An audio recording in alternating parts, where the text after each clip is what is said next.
ജീവിതം എന്ന വാക്കിൻ്റെ അർത്ഥം അനുഭവം എന്നാണ്. അപ്പോൾ അനുഭവങ്ങളിലൂടെയുള്ള നമ്മുടെ യാത്ര, അതിന് വേദങ്ങൾ തിതീക്ഷ എന്ന് പറയുന്നു. ശീതോഷ്ണ സമദുഃഖാനി, ശീതവും ഉഷ്ണവും ഒരുപോലെ, ദുഃഖവും സന്തോഷവും ഒരുപോലെ, ലാഭവും നഷ്ടവും ഒരുപോലെ, മാനവും അപമാനവും ഒരുപോലെ. ഈ തിതീക്ഷ വേദങ്ങൾ പറയുന്നത് ദാറ്റ് ഈസ് തിയറി. അത് വെറും തിയറിയാണ്. അത് പ്രാക്ടിക്കൽ ജീവിതത്തിലോട്ട്, ഈ 4 വേദവും പ്രാക്ടിക്കൽ ലൈഫിലോട്ട് കൊണ്ടുവരുന്നതാണ്.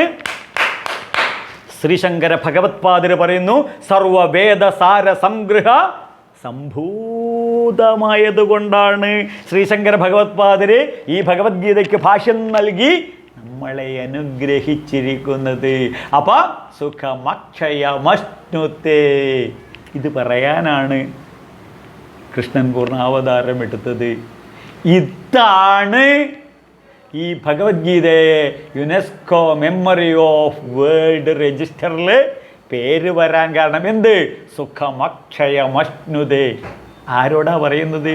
മാനവരാശിയോട്. യാ ബ്രഹ്മാതി പിപീലികാന്തധനുഷ.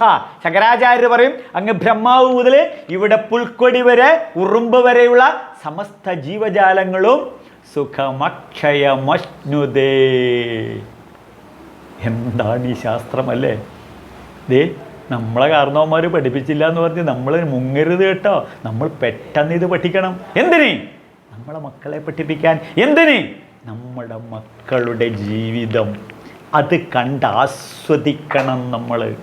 അത് കണ്ടാസ്വദിക്കണം നമ്മൾ. എന്നിട്ടോ അവരുടെ മക്കളുടെ ഈ സംസ്കാരം കൈമാറ്റം ചെയ്യണം.